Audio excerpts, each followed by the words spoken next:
마가복음 1장 40절부터 45절까지의 말씀 한 절씩 함께 교독하신 이후에 이상준 목사님께서 힐링 컴패션이라는 제목으로 하나님의 말씀을 증거해 주시겠습니다.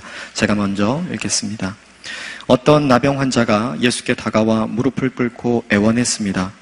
선생님께서 원하시기만 하면 저를 깨끗하게 해주실 수 있습니다.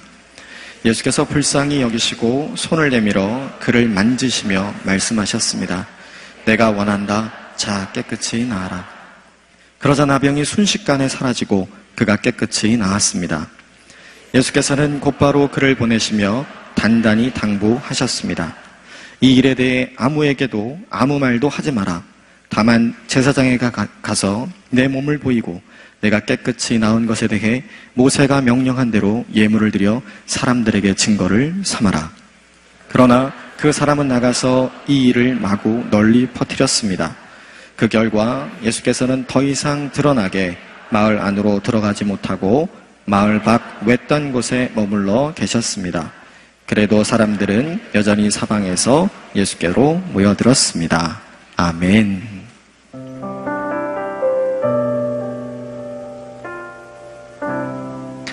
할렐루야, 좋으신 하나님을 찬양합니다.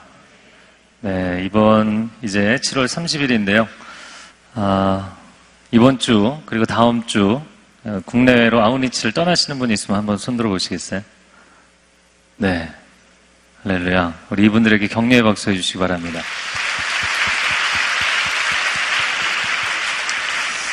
한번 같이 기도하겠습니다. 현재도 국내외로 아우니치를 나가 있는 팀들이 있고 또 이제 나가기 위해서 준비하는 팀들이 있습니다. 하나님 능력의 장중에 붙잡아 주시고 복음의 통로가 되게 하여 주시고 성령의 감동하심과 하나님의 임재의 통로 되게 하여 주옵소서. 함께 통성으로 기도합니다. 사랑하는 주님, 주님의 은혜를 구하며 나아갑니다. 하나님 이들이 가는 곳마다 하나님의 나라가 선포되게 하여 주시고 빼앗겼던 영적 주권이 회복되게 하여 주시고 하나님 전심으로 찬양하고 예배하며 경배할 때 하나님의 영이 그 땅 가운데, 그 민족 가운데, 그 도시 가운데, 그 마을 가운데, 그 사람들의 영혼 가운데 충만히 임하는 역사 있게 하여 주시옵소서. 하나님의 사람들 강건케 하여 주옵소서. 연합하게 하여 주옵소서. 기쁨으로 섬기게 하여 주옵소서. 생명의 역사, 회복의 역사, 구원의 역사가 나타나게 하여 주시옵소서. 아멘. 좋으신 하나님을 찬양합니다.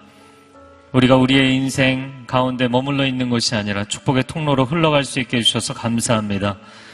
우리가 가는 곳마다 생명의 역사가 나타나게 하여 주옵소서. 하나님의 사람들은 이미 하나님께 하늘의 복을 받은 사람들입니다. 이들을 만나는 사람들마다 그 복이 흘러가게 하여 주옵소서. 좋으신 주님을 신뢰하고 찬양하며 예수 그리스도의 이름으로 기도합니다.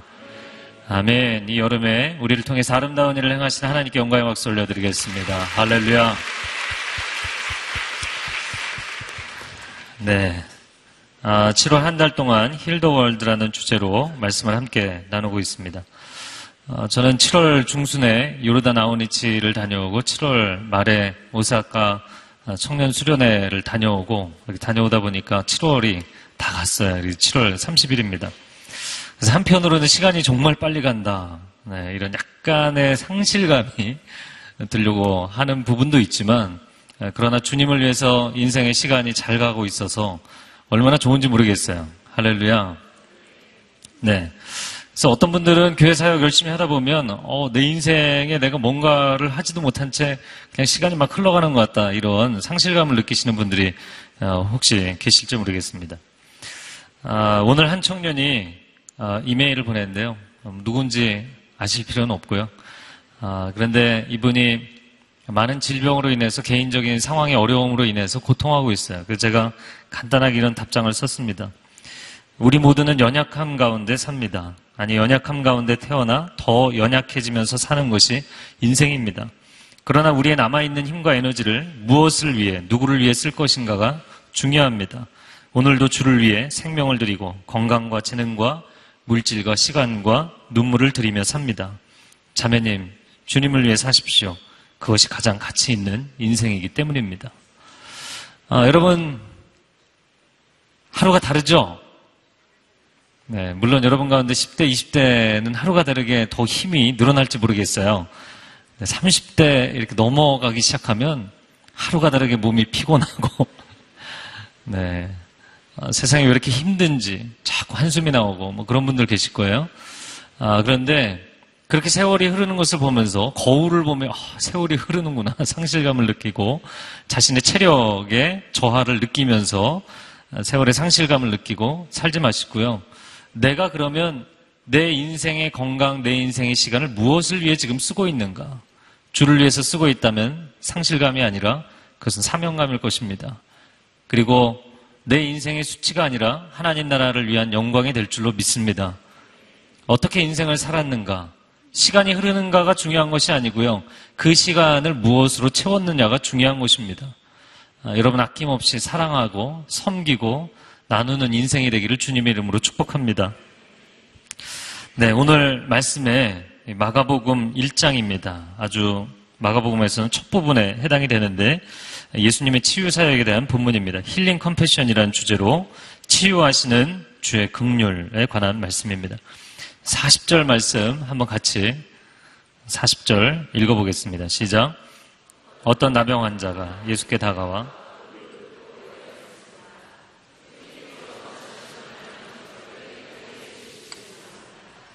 네, 나병 환자 내문을 치시고요. 어떤 나병 환자 밑줄을 그으세요. 선생님께서 원하시기만 하면 저를 깨끗하게 해 주실 수 있습니다. 선생님께서 원하시기만 하면 밑줄을 그으세요. 나병 환자입니다. 이름도 없습니다. 그 사람의 출신도 없습니다. 그냥 어떤 한 사람이다. 어떤 한 환자다. 버려진 인생, 잊혀진 인생. 이 나병은 한센시병이죠. 이런 사람은 모세 율법에 의하면 공동체를 떠나야 합니다. 가족과 함께 살고 싶어도 살 수 없습니다. 자기 부모, 형제, 가족을 떠나야 하고 이웃을 떠나야 되고 친구들을 떠나야 합니다. 자기가 자라왔던 공동체에서 어느 날 한순간에 그가 나병을 갖고 있다는 진단을 받은 그날로부터 그 공동체를 떠나야 합니다. 그것은 그의 인생 가운데 엄청난 박탈감이고 고통인 것이죠. 그래서 주로 이런 사람들은 동네 밖으로 내쫓김을 당해서 공동생활을 하게 되었죠. 그리고 이 사람들이 일반인들을, 정상인을 만나게 되면 동네 안에서든 동네 밖에서든 자기 윗입술을 가리고 부정하다, unclean, unclean. 근데 이게 아랫입술, 윗입술을 이렇게 막고 말을 할 수 있나요?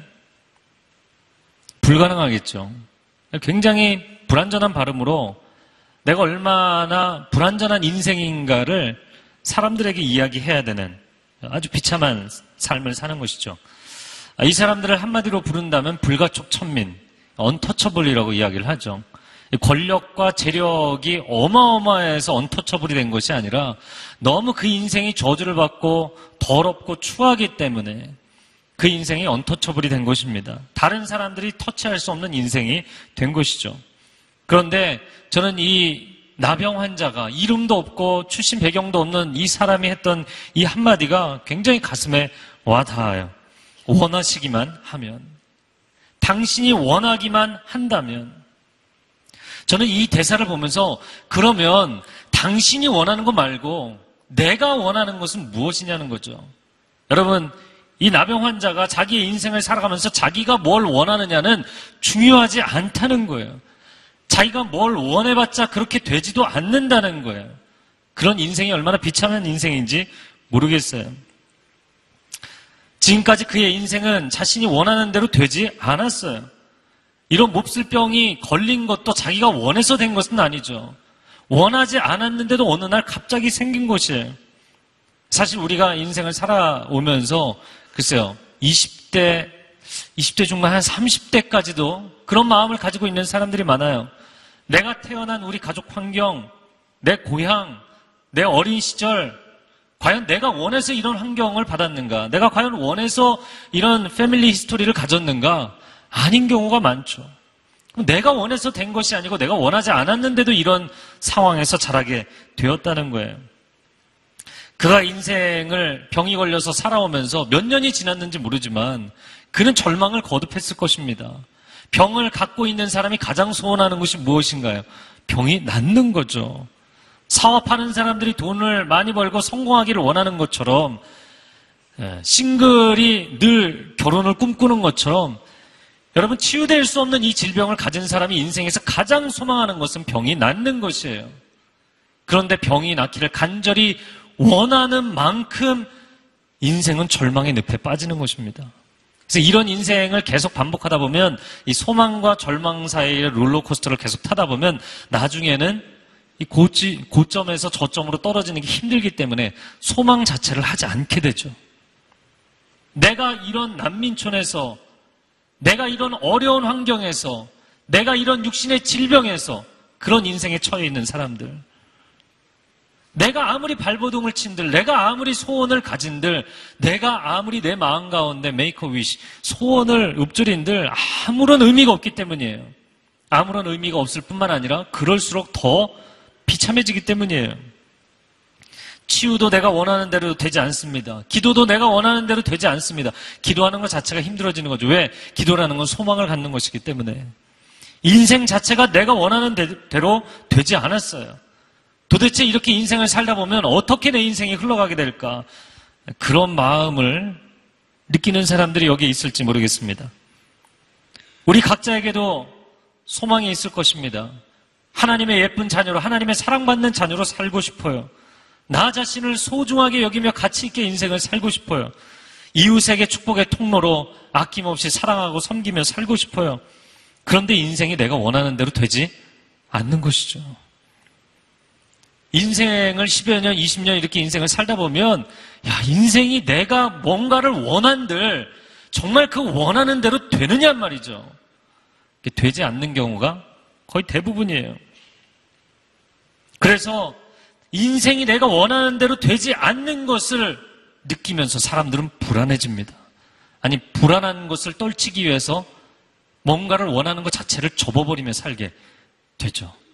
그리고 타성해졌고 매너리즘에 빠지고 더 이상 하나님을 기대하지 않고 더 이상 기도의 능력이 나타나지 않고 더 이상 기적을 바라지 않고 회복을 바라지 않고 그냥 매너리즘에 빠져 사는 것이 오히려 안정적이라고 생각하며 인생을 살게 되죠.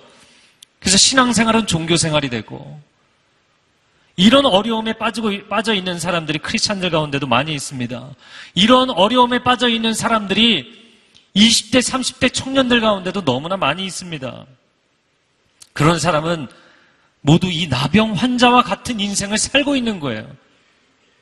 여러분, 성경을 묵상하면서 나병 환자와 나는 아무 연관성이 없다고, 아무런 유사성이 없다고, 아무런 공통점이 없다고 생각할지 모르겠어요. 아니요. 상당히 유사합니다. 아니요. 이 본문에 등장한 이 나병 환자가 나 자신인 것이죠. 죄 짓고 싶지 않은데 끊임없이 죄를 지어요. 거룩하고 싶은데 거룩이 아닌 타락에 빠져서 인생을 살아요. 하나님을 의지하고 싶다고 말은 하는데 하나님을 의지하지 않아요. 사람을 의지하고 세상을 훨씬 더 많이 의지해요. 도대체 인생에 내가 원하는 것을 정말 내가 원하고 있기는 한 건지, 내가 원한다고 예배 시간에 얘기하는데 정말 내가 원하는 것인지, 이 사람의 인생은 완전히 바닥에 떨어져 있습니다. 스스로 그 절망의 웅덩이에서 벗어날 수 없어요. 나병이라는 것은 스스로 고칠 수가 없는 병입니다. 어느 날 멈추지 않으면 스스로 고칠 수 없어요. 사람들에게 가서 치료해달라고 할 수도 없어요. 그러면 내가 소원을 한들 소용이 없기 때문에 그때는 누가 소원을 해야 됩니까?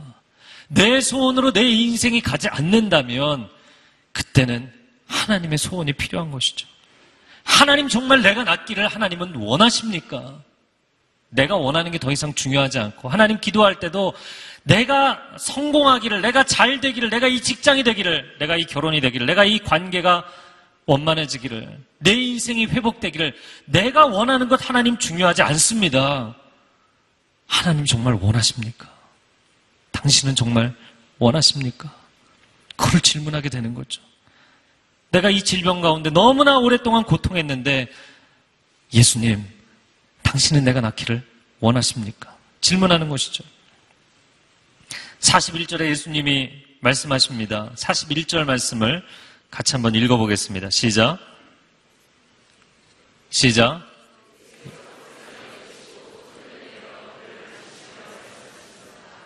내가 원한다. 자, 깨끗이 나. 예수님의 반응은 매우 간결했어요. 불쌍히 여기며 손을 내밀어 만지셨다. 불가촉 천민을, 언터처블, 터치할 수 없는 사람을 터치하셨다. 손을 대면 부정해지는, 그 사람이 이미 부정하기 때문에 그 사람에게 손을 대는 사람도 부정해지는 그러한 사람을 주님이 손을 대셨다는 거예요. 여러분, 부정한 사람을 깨끗하게 하려면 어떻게 해야 하나요? 손대지 않고 깨끗하게 할 수 있나요? 밖에서 애들이 뛰어놀았어요. 땀에 먼지에 범벅이 됐어요. 그 아이의 옷을 벗기든 샤워를 시키든 손대지 않고 깨끗하게 할 수 있나요? 여러분, 손을 대지 않고 부정한 사람을 정하게 하는 것은 불가능해요. 우리의 인생은 부정한 그대로 두어서는 안 됩니다. 누군가는 손을 대는 희생을 해야 되는 것이죠. 미움이 가득한 사람을 미움이 가득하다고 해서 그 사람을 그대로 두면 안 되고, 누군가는 그 사람에게 사랑을 부어 주어야만 그 사람이 변화되는 것이죠. 절망이 가득한 사람에게 누구 놀리냐 이야기해도 가서 희망의 노래를 계속해서 불러줘야만 그 사람이 절망에서 소망으로 바뀌는 것이죠. 불자나 무슬림도, 전쟁 난민도, 오주의 원주민들도, 우리가 전혀 상관이 없다고 생각되는 사람들도 우리가 가서 그 사람들과 터치해야만 그 사람들에게 구원이 임하는 줄로 믿습니다. 예수님이 나병 환자에게 손을 내미셨어요. 근데 예수님이 손을 내미실 때 사실은 안식일의 병자를 치유하는 것처럼 예수님은 율법의 선을 넘어서시는 거예요. 예수님이 손을 내미는 순간 율법의 선을, 아웃라인을 넘어서시는 거예요. 그러면 그 넘어서는 예수님의 손길은 무슨 손길인가? 그 손길은 창조의 손길입니다. 예수님은 그분이 직접 하나님 아버지의 충만한 뜻을 담아, 성령의 충만한 능력을 담아 세상 모든 만물을 창조하신 분이신 줄로 믿습니다. 율법의 선을 넘어 창조의 손길로 그 사람을 터치하셨어요. 여러분, 율법이라는 것이 무엇입니까? 죄로 무너진 인생을 유지하기 위해서 발버둥 치는 게 율법이에요. 율법은 적극적인 게 아니에요. 율법은 굉장히 수동적인 것이에요. 수성입니다. 공격하는 것이 아닙니다. 어둠을 무너뜨리고 죄를 무너뜨리고 그것을 뛰어넘는 것이 율법이 아니에요. 여러분, 율법이라는 것은 인간은 정말 죄 지을 수밖에 없는 존재이고 이미 아담과 하와가 죄를 지은 그 후손으로 인생을 사는 것이기 때문에 이거 지키겠습니다. 이거 지키겠습니다. 이거 범하지 않겠습니다.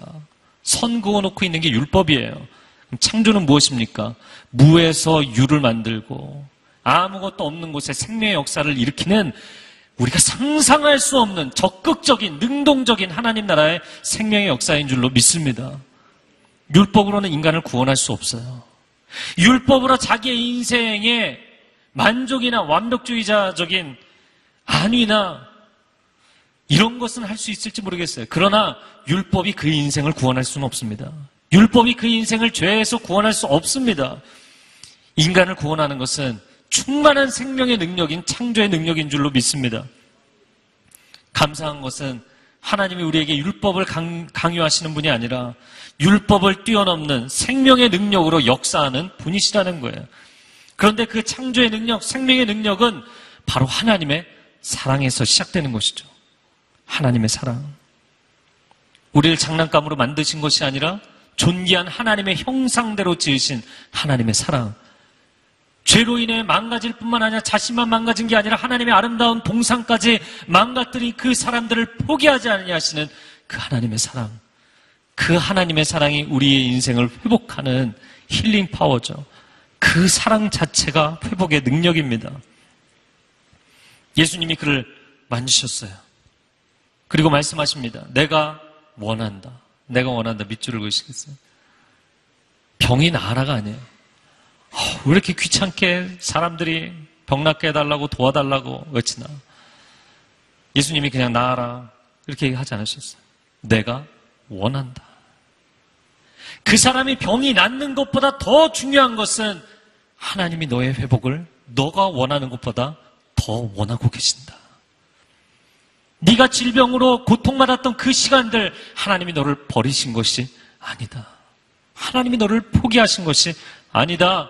하나님의 저주를 받은 인생을 사는 것이 아니다. 하나님은 너의 회복을 원하신다. 예수님은 이 사람을 단순히 동정하신 게 아니라 깊이 채울하신 것이죠. 히브리서 4장 15절 말씀 한번 같이 읽어볼까요? 시작.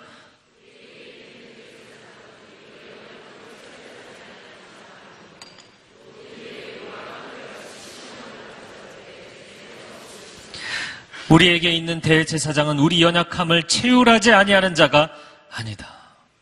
이 채울한다. 그냥 길을 지나가다가 거지에게 동전 몇 푼 던져주는 수준의 그런 동정이 아니라 정말 회복되기를 원하신다는 거예요. 마치 주기철 목사님이 나병 환자들의 치유를 위해서 인생을 헌신하셨던 것처럼. 그래서 한 나병 환자가 그 그림이 굉장히 유명한 그림이죠. 아마 여러분 인터넷상으로 주기철 목사님 치면 이미지에 그 그림이 반드시 뜰 겁니다.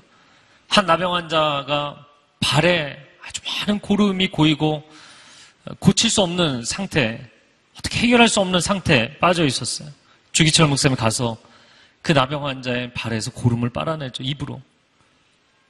여러분, 회복을 원하는데 그냥 동전 몇 푼 던져주는 수준이 아니고 몸 아프면 병원 가라고 이야기하는 수준이 아니라 내가 나병에 걸릴 수 있는, 내가 저 사람처럼 더러워질 수 있는, 내가 저 사람처럼 죽을 병에 걸릴 수도 있는 그 리스크를 감당하면서 그 위험을 감수하면서도 그들을 치료해 주셨던 것이죠. 작년 겨울에 익산 밑에 익산 주변에 왕궁이라는 지역이 있어요. 알려지지 않은 아주 큰 나환자촌이 있는 것을 알게 되었고, 저희 여호수아 청년부 한 그룹이 가서 섬기는 것을 보고 알게 됐어요. 이 동네 전체가 냄새가 굉장히 많이 나요. 양돈을 하기 때문에 냄새가 나는 것도 있고, 그분들이 많이 질병을 앓았던 분들이에요. 그러니까 지금은 사실은 치유가 됐지만 얼굴도 뭉그러지고 손도 뭉그러지고 발가락도 뭉그러진 분들이세요. 작년에 교육자들 여름 사역이 다 끝나고 원래는 수련회 가서 좀 쉬는데 전부 다 왕궁으로 갔어요. 그분들 발 마사지 해드리고, 그리고 지금까지 매달 저희 여호서뿐만 아니라 대학 청년 공동체에서 한 공동체씩 가서 섬기고 있습니다. 얼마나 기뻐하시는지 몰라요. 얼마나 기뻐하시는지 모릅니다. 어떤 사람은 오늘 본문을 보면서 이런 생각을 할지 모르겠습니다. 우리는 우리 인생이 원하는 대로 되지 않는데 예수님은 자기가 원하면 내가 원하니 깨끗이 나아라. 원하시는 대로 되니까 얼마나 좋으실까. 빛이 있어라 그러면 빛이 있고, 네? 여러분 돈만 있으면 차 한 대, 그럼 차가 여기 생기는 거잖아요. 네. 그럼 집 한 채, 그럼 집 한 채 생기는 거잖아요. 사람들이 내가 원하는 대로 내 인생이 될 수만 있다면 그런 마음, 그런 소원, 그런 꿈을 얼마나 많이 꾸는지 모릅니다. 그런데 정말 그렇게 쉬운 문제인가? 하나님이 하나님의 원하시는 것을 얻는데 그렇게 쉬운 일인가? 하나님은 전지하시고 전능하시니까 하나님 모든 게 쉽지. 여러분 모든 게 쉬운가요? 근데 하나님이 원하신 것은 죄 가운데 빠져있는 우리 한 사람 한 사람을 다시 살려내는 거예요. 포기하지 않는 거예요. 회복하는 거예요. 영원한 하나님의 나라에 초대하는 것입니다. 그게 하나님이 가장 간절히 원하시는 거예요. 근데 그 하나님의 가장 간절히 원하시는 것을 이루시기 위해서는 공의의 값을 치르셔야 되는데 그것은 그 아들의 생명값이에요. 여러분 그것은 결코 쉬운 일이 아닌 것이죠. 하나님은 모든 것이 쉬운데 왜 이렇게 쉽게 해결을 안 해주시나? 왜 하나님은 내가 간구할 때 내가 간구하는 것에 하나님이 그냥 마음에 원하시기만 하면 그냥 쳐다도 안 보고 하나님 생각만 하시면 다 될 텐데 왜 안 들어주시나? 여러분 왜 쉽게 안 들어주시나요? 여러분 우리가 하나님의 자녀인 줄로 믿습니다. 네, 크리스찬이라는 것은 예수 그리스도를 닮아가는 인생인 줄로 믿습니다. 그럼 여러분 능력만 닮는 것일까요? 예수님을 닮고 하나님을 닮는 가장 핵심이 무엇일까요? 사랑하기 때문에 목숨을 거는 것이에요. 저를 한번 따라해보세요. 사랑하기 때문에 목숨을 거는 것. 크리스찬의 삶이라는 것은 내가 하나님의 자녀가 되었기 때문에 가만히 앉아 있어도 복이 막 넝굴채 굴러들어오고, 가만히 누워 있어도 감이 떨어지고, 여러분 그런 인생을 살라고 크리스찬이라고 이야기하는 건 아닙니다. 예수 그리스도를 닮고 하나님을 닮는 핵심은 사랑하기 때문에 목숨을 거는 것이에요. 예수님이 이 사람의 치유를 얼마나 원하신 것인가, 이사야 53장 4절과 5절 말씀에 여러분 함께 읽어볼까요? 그는 실로 우리의 질고를 지고 우리의 슬픔을 당하였거늘 우리는 생각하기를 그는 징벌을 받아 하나님께 맞으며 고난을 당한다 하였노라. 그가 찔림은 우리의 허물 때문이요 그가 상함은 우리의 죄악 때문이라. 그가 징계를 받음으로 우리는 평화를 누리고 그가 채찍에 맞음으로 우리는 나음을 받았도다. 예수님이 당신의 치유를 얼마나 원하시는가. 대신 채찍에 맞으시고 대신 병에 걸리시고 대신 육체의 고통을 다 짊어지시고 대신 그 저주와 사망을 끌어안으실 만큼 당신의 치유와 회복을 원하세요. 그것이 예수님이 보여주신 힐링 컴패션이에요. 그것을 우리는 컴패션이라고 이야기하는 것입니다. 코엘류의 아주 유명한 소설이죠. 연금술사라는 소설이 있어요. 안 읽어보신 분들은 한번 읽어보시면 좋겠어요. 어떤 한 사람이 거기에 목동이 등장하죠. 자기가 자기의 인생에 간절히 원하는 것이 있어요. 그런데 그것을 포기하지 않고 타협하지 않고 그것이 이루어지기를 간절히 원한다면 온 우주 만물이 너의 소원이 이루어지도록 힘을 모아줄 것이다. 너무너무 스윗한 메시지예요. 그래서 그 책을 전 세계에 있는 사람들이, 수많은 사람들이 그 책을 읽었어요. 굉장히 짧은 책인데 그 어린 왕자와 같은 분위기의 그런 책이에요. 물론 뜻이 있는 곳에 길이 있습니다. 그러나 길은 있는 곳에 열리는 것이 아니라 보이는 곳에서 열리게 돼 있어요. 믿음으로 길을 열어간다는 것은 여기에 길이 있어도 이 길을 갈 수 없다고 생각하는 사람은, 믿음이 없는 사람은 그 길조차, 보이는 길조차 길이 아니게 돼 있어요. 그 길을 못 가게 돼 있어요. 그러나 길이 보이지 않을지라도 뜻이 있고 사랑이 있기 때문에 내가 길을 놓겠다고 헌신하는 사람, 희생하는 사람에게는 길이 열리는 것이죠. 내가 간절히 원하기만 한다면 나의 소원이 이루어지도록 온 우주 만물이 나를 도와줄 것이다. 이런 뉴에이지적인 관점 말고요. 제가 그 책을 읽으면서 다 성경적인데 마지막 솔루션이 성경적이지 않다. 아무도 희생하지 않아요. 아무도 목숨 걸지 않아요. 예수님 십자가 지지 않아요. 그냥 당신이 간절히 원하기만 하면 그 뜻이 이루어질 거래요. 여러분 정말 인생이 그렇게 돌아가나요? 예수님이 십자가 복음을 통해서 우리에게 보여주신 건 목숨을 걸면, 하나님의 아들이 사랑하기 때문에 목숨을 걸면 세상을 바꾸게 될 것이다. 전에 겨자씨 하나만큼의 믿음에 대한 메시지를 주일에 나눈 적이 있어요. 여러분, 겨자씨만한 믿음이 있으면 여기 있는 태산에게 옮기라고 하면 옮겨질 것이다. 여러분 한번 믿음으로 테스트를 해보세요. 어떻게 될까요? 태산아 옮겨져라. 태산아 옮겨져라. 40일 금식하면서 막 해보세요. 옮겨질까요? 저는 옮겨진다고 믿습니다. 여러분 믿으십니까? 솔직하게 얘기하세요. 아멘 노멘 말고 네 아니오로 솔직하게 얘기하세요. 태산이 있어요. 여러분이 정말 믿어요. 이 태산이 옮겨질 거라고 믿어요. 그럼 옮겨질까요? 여러분 인생에서 지금까지 옮겨졌어요? 정직하기가 힘들죠? 옮겨집니다. 태산은 옮겨진다고 믿으면 믿는 사람은 주께서 이루실 것을 믿을 뿐만 아니라 그 사람도 행동하게 돼 있어요. 믿음을 가지고 만약에 제가 삽을 하나 가지고 가서 삽을 푸기 시작한다고 생각해보세요. 저 사람이 평생에 저 산을 언제 옮기겠어요? 아니요. 그 사람이 가진 믿음과 동일한 믿음을 가진 사람들이 10명, 100명, 1000명, 10,000명 모이기 시작하면 태산은 순식간에 옮겨지게 돼 있어요. 제가 지금 이야기하는 것이 무엇이냐면 포인트는 당신이 정말 믿는다면, 나는 가만히 앉아 있으면서 하나님이 다 하시는 것이 과연 믿음인가? 당신이 정말 믿는다면 하나님도 믿으실 때 그냥 예수님이 이 나병 환자, 그래 넌 나을 거야. 나아라. 내가 원하니까. 손 안 대셔도 상관없어요. 손은 왜 대시냐고요. 손을 왜 대시냐고요. 우리의 죄의 문제 해결하실 능력이 있으세요. 근데 왜 십자가를 지시냐고요. 하나님의 사랑도 행동으로 표현하는 사랑입니다.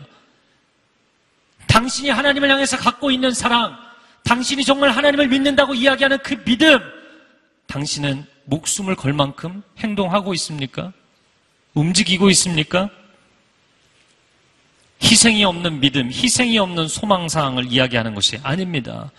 마찬가지로 희생이 없는 사랑도 아니에요. 당신이 정말 원한다면 어떤 두 사람이 사랑해요. 이런 케이스는 워낙 많으니까 알려고 하지 마세요. 어떤 두 사람이 사랑해요. 근데 환경이 너무나 받쳐주지 않는 거예요. 재정적으로 어려워요. 두 사람이 여러 가지 난관이 있어요. 부모님이 반대해요. 근데 하나님의 인도하심은 분명한 것 같은데 현실은 너무나 힘든 거예요. 근데 이런 경우에 어떻게 될까요? 이런 경우에 자꾸 저한테 물어보더라고요. 하나님의 뜻이 무엇이냐고. 이 결혼이 하나님의 뜻이냐, 결혼하지 않는 게 하나님의 뜻이냐. 그거 왜 자꾸 나한테 물어보는지 모르겠어요. 저는 이렇게 이야기합니다. 정답은 사랑하는 만큼이다. 고난과 역경을 넘어설 만큼 사랑하면 가는 것이고, 그만큼이 안 되면 못 가는 것이고. 여러분, 제가 세상적인 이야기를 하는 것이 아닙니다. 참 안타까운 것은 오늘날 모든 사람들이 현실적으로 판단하기 때문에 평강공주와 바보 온달 장군 케이스는 나오기가 매우 어려운 것이에요. 사람들이 질문합니다. 이런 경우에 하나님의 뜻이 어디에 있습니까? 제가 하나님의 뜻을 알고 싶습니다. 근데 제 마음 가운데 제가 목사지만 좀 하나님의 뜻을 그만 물어보라고 얘기하고 싶어요. 도대체 지난 몇 년 동안 사귀면서 하나님의 뜻인지 아닌지 몇 번이나 질문했겠어요? 수십 번, 수백 번, 수천 번? 이제는 당신이 얼마나 원하는가, 얼마나 그 사람을 사랑하는가, 얼마나 희생을 치를 각오가 돼 있는가의 문제예요. 오늘날 젊은이들 매우 안타깝지만 사랑의 힘이 매우 부족해요. 조금만 난관이 생기면, 장애가 생기면, 그래서 제가 얘기하잖아요. 손만 잡으면 결혼하라고. 손 잡으면 결혼하는 거예요. 여러분, 사람들이요 굉장히 약아요. 여러분, 영적인 것일까요? 하나님의 뜻이 무엇인지 알고 싶습니다. 그럼 교제는 왜 시작했어? 왜 손을 잡았어요? 왜 결혼하자고 했어요? 진행하다가 난관이 생기니까 하나님 뜻을 다시 알고 싶습니다. 질문하지 말라니까. 그럼 살면서 한 1년 살았어. 근데 1년 결혼을 살았는데 좀 힘들어. 하나님 뜻이 무엇입니까? 여러분, 하나님께서, 예수님께서, 성령님께서 우리를 구원하시기를 원하시면서 예수님이 하나님 아버지께, 하나님, 얘들이 정말 변하지 않는데, 얘들이 정말 엉망인데, 아버지, 정말 내가 십자가를 지는 게 아버지 뜻입니까? 예수님께서 고통스럽게 겟세마네 동산에서 3번 질문하셨지만 그날 밤뿐이었어요. 그리고는 실행이에요. 실행. 당신이 얼마나 원하는가, 세상이 다 움직여주고 온 우주 만물이 다 움직여줄 만큼 당신이 원하는가가 아니라 당신의 목숨을 걸 만큼 당신은 원하고 있는가. 예수님은 이 사람의 질병이 치유되기를 예수님의 목숨을 걸 만큼 원하셨던 거예요.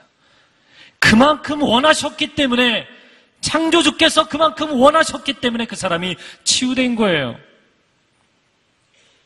온 세상이 움직이지 않을지라도, 온 세상이 반대할지라도, 온 세상이 장애물로 등장할지라도 당신은 그것을 넘어설 만큼 원하는가? 예수님은 그 사람을 그렇게 치유해 주셨습니다. 여러분, 죄의 문제는 인간이 해결할 수 없죠.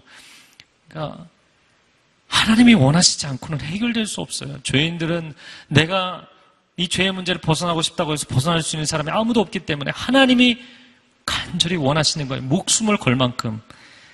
나병은 인간이 스스로 해결할 수 없기 때문에 예수님이 간절히 원하시는 거예요. 이거를 치유해 줘야지만 인생의 기본 파운데이션이, 기초가 생기는 거 아니겠습니까? 마치 이런 것이죠. 세상에서 노력을 해서 되는 게 있고 노력을 해도 안 되는 게 있어요. 노력할 수 있는 기초를 깔아줘야지만, 기본이 있어야지만 그 다음에 무엇을 할 수 있는 경우가 많이 있죠. 그래서 오늘 현대사회가 굉장히 자유경쟁 시스템인 것 같지만 빈익빈 부익부가 계속되는 것은 세상에서 인간이 어떤 것을 경영할 때 기본적으로 주어져야 되는 것들이 지금은 그렇지 않기 때문이에요. 성경에서 갖고 있는 모세오경에서 하나님이 주신 법 중에 아주 중요한 법 중에 하나가 희년이죠. 안식년이 7번 되는 50년째가 되면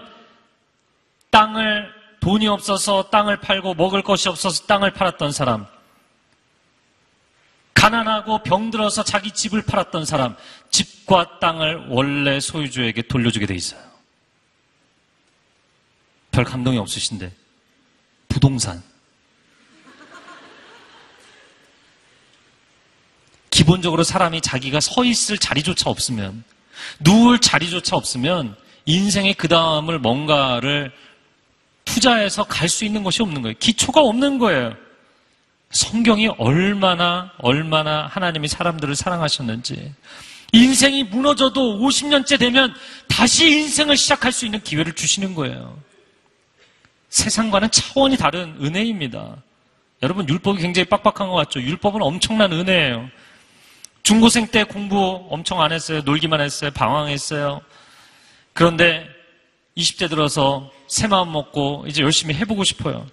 그런데 기초가 없으니까, 기본이 없으니까 하기 어렵잖아요. 그런 사람에게 누군가가 기본기를 가르쳐주고 공부할 수 있는 기본기를 깔아줄 수만 있다면 그 사람이 공부하는데 얼마나 도움이 되겠습니까? 기초가 있어야만 건물도 쌓는 것이고, 기초가 있어야만 공부도 할 수 있는 것이고, 기초가 있어야만 사업도 하는 법입니다. 그렇게 하나님은 우리 인생에 무너진 기초를 쌓아주시는 분이세요. 이 나병 환자에게는 기초 자체가 무너진 것이기 때문에 너가 스스로 해결할 수 없는 것, 내가 그 파운데이션을 다시 깔아주겠다. 할렐루야. 네. 그래서 인생의 기초 자체가 무너진 사람들에게 하나님의 아들 예수 그리스도께서 우리 인생의 견고한 기초가 되어주시는 줄로 믿습니다. 고린도전서 3장 11절 말씀 한번 같이 읽어주세요. 시작.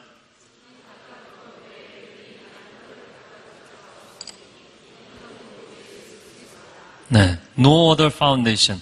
다른 터는 없다. 다른 기초는 없다. 여러분, 이 시대에는 구약의 율법과는 다르게 땅이나 집이나 50년에 그 부모로부터, 그 선조로부터 물려받은 유업 돌려주지 않을지라도 여러분, 내 인생에 변치 않는 기초는 예수 그리스도이신 줄로 믿습니다. 지혜도 물질도 세상 사람들은 남의 기초마저 빼앗는 것이 이 시대의 경쟁 구조가 되었지만, 그러나 하나님은 비교할 수 없는 하나님의 아들의 이름을 우리 인생에 영원히 변치 않는 터전으로, 기초로 우리의 인생에 허락하신 줄로 믿습니다. 할렐루야. 거기서부터 반등하면 되는 것이에요. 오늘 본문에 42절, 43절, 44절, 3절 말씀 함께 읽어주세요. 시작.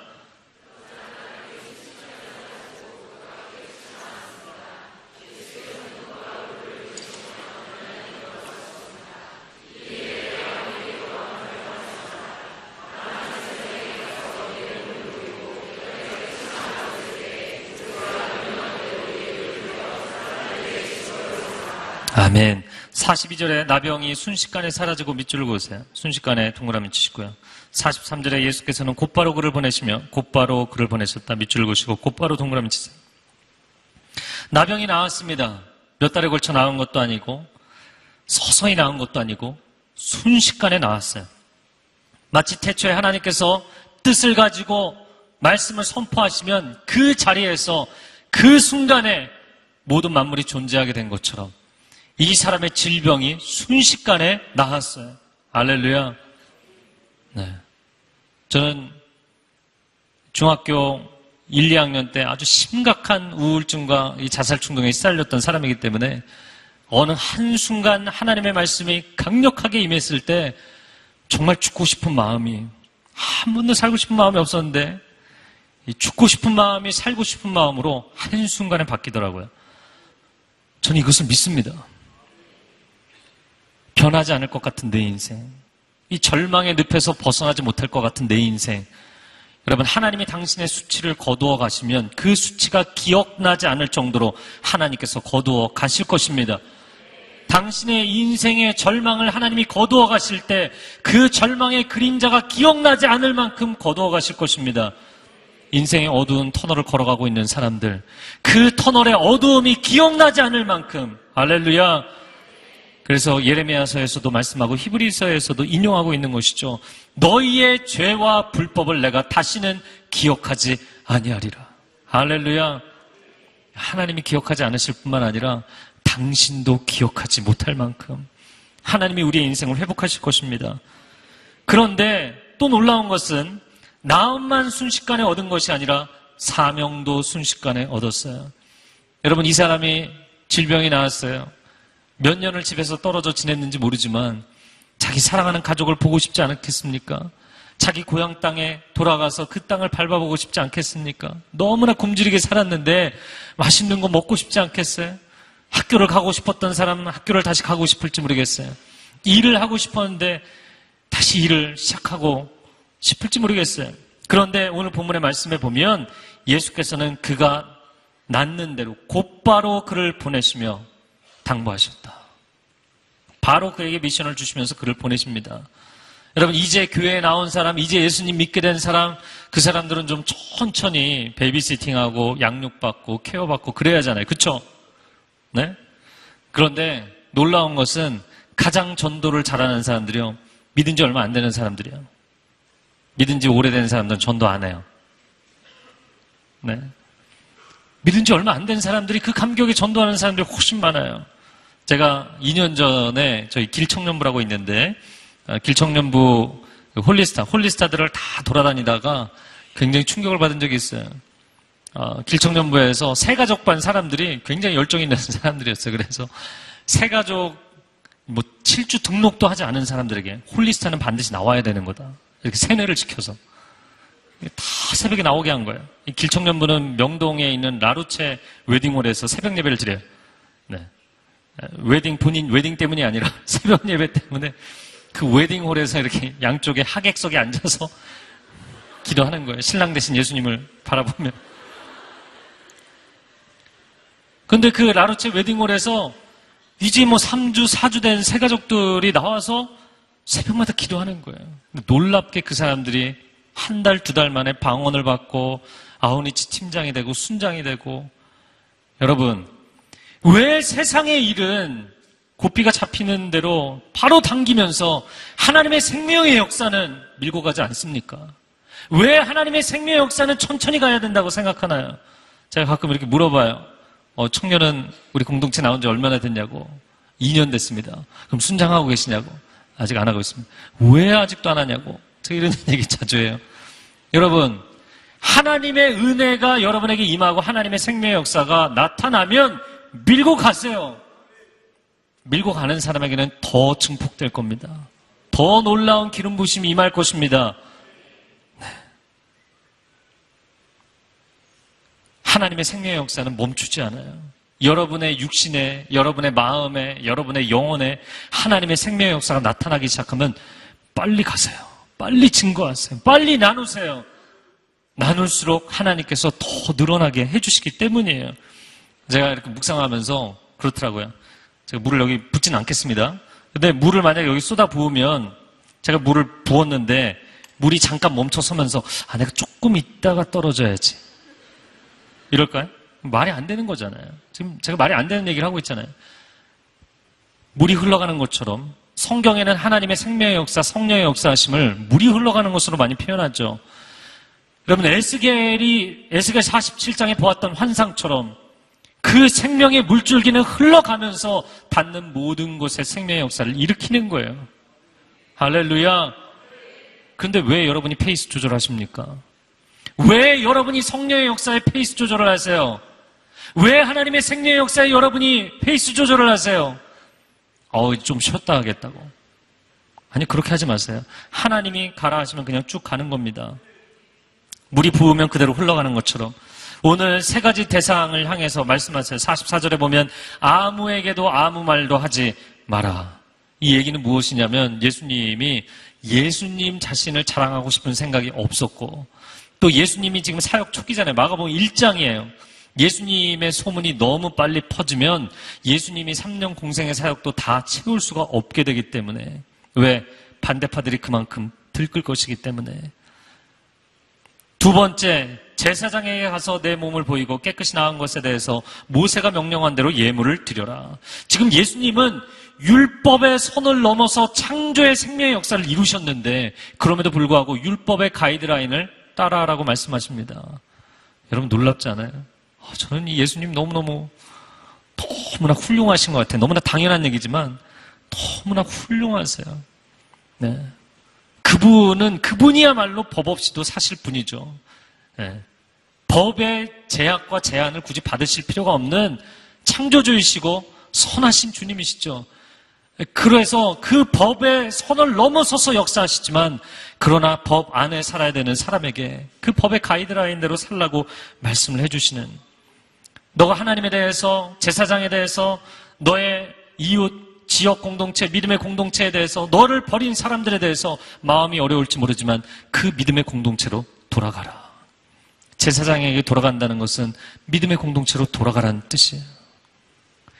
그 믿음의 공동체가 너를 살려낸 것이 아니라 하나님의 주권적인 역사가 너를 살려냈지만 그러나 너의 믿음의 공동체로 돌아가라. 세 번째는 사람들에게 증거를 삼으라. 사람들에게 증거를 삼으라는 것은 모르는 사람들에게 가라는 것이 아니라 내 가족, 내 이웃에게 하나님이 너에게 베푸신 은혜를 증거하라 말씀하시는 것입니다. 마지막 45절 말씀 함께 읽겠습니다. 시작.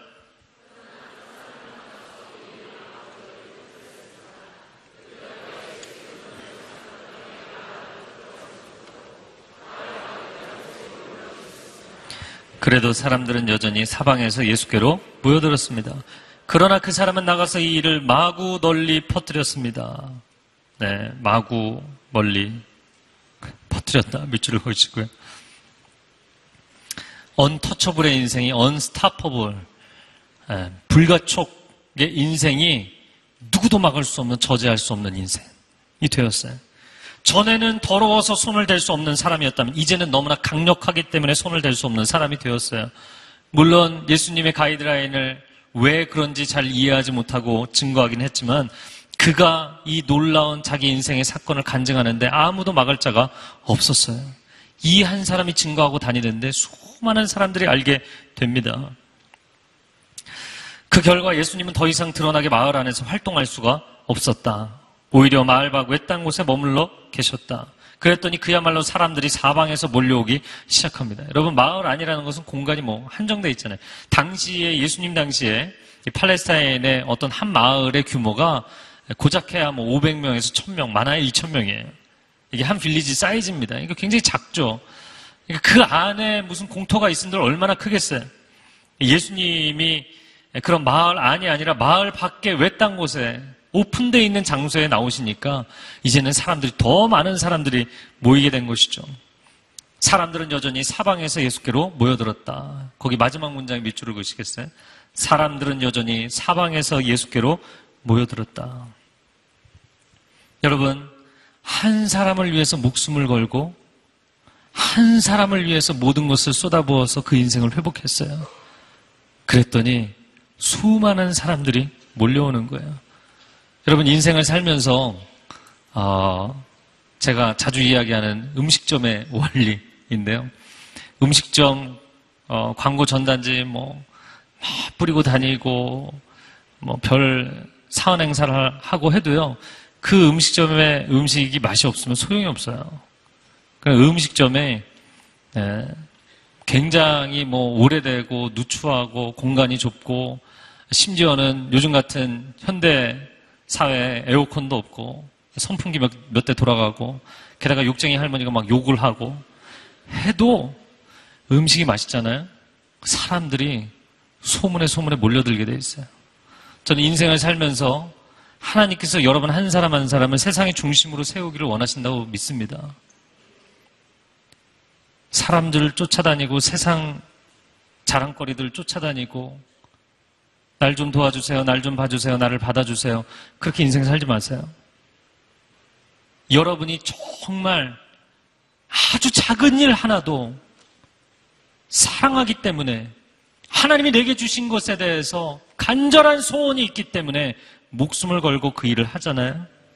아니면 여러분이 어떤 한 사람을, 하나님이 여러분에게 주신 한 사람을 정말 생명을 걸고 그 한 사람을 위해 헌신하잖아요. 놀라운 일이 벌어지기 시작합니다. 세상 모든 것이 사실 밋밋하거든요. 사랑을 노래하고 사랑을 얘기하지만, 사랑을 테마로 수많은 일들을 하지만 사실 사랑의 그 농도가 굉장히 약하거든요.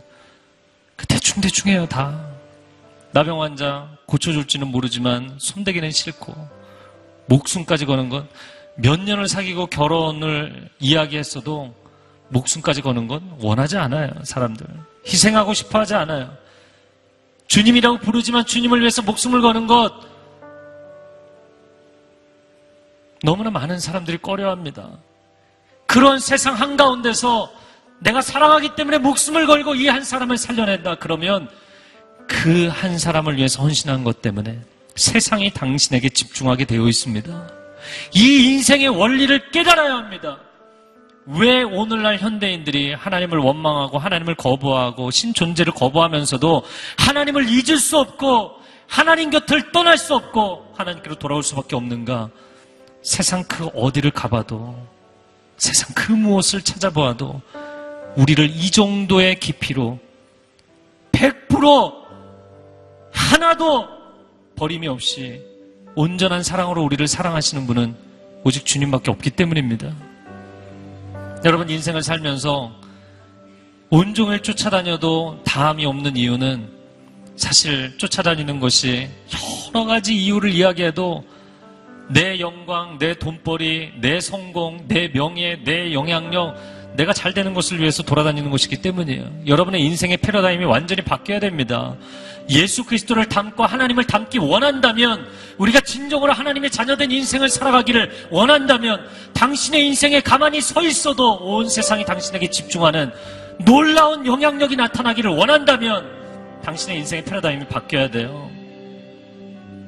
하나님 당신을 부르신 그 부르심의 자리에서 목숨을 거십시오. 주차봉 하나 들고 밖에 서 있는 것이라도 최선을 다하십시오. 정성을 다하십시오. 한 사람, 아무도 주목하지 않는 한 사람, 그 한 사람을 사랑하기 위해서 목숨을 거십시오. 그러면 세상이 정반대로 움직이기 시작할 거예요. 시계 역방향으로 돌던 인생이 순방향으로 돌기 시작할 거예요.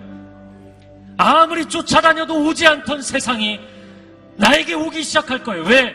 하나님의 사람으로 살기 때문에 하나님이 그 사람에게 세상을 맡기셔야만 세상이 변하게 되어 있거든요. 할렐루야! 할렐루야!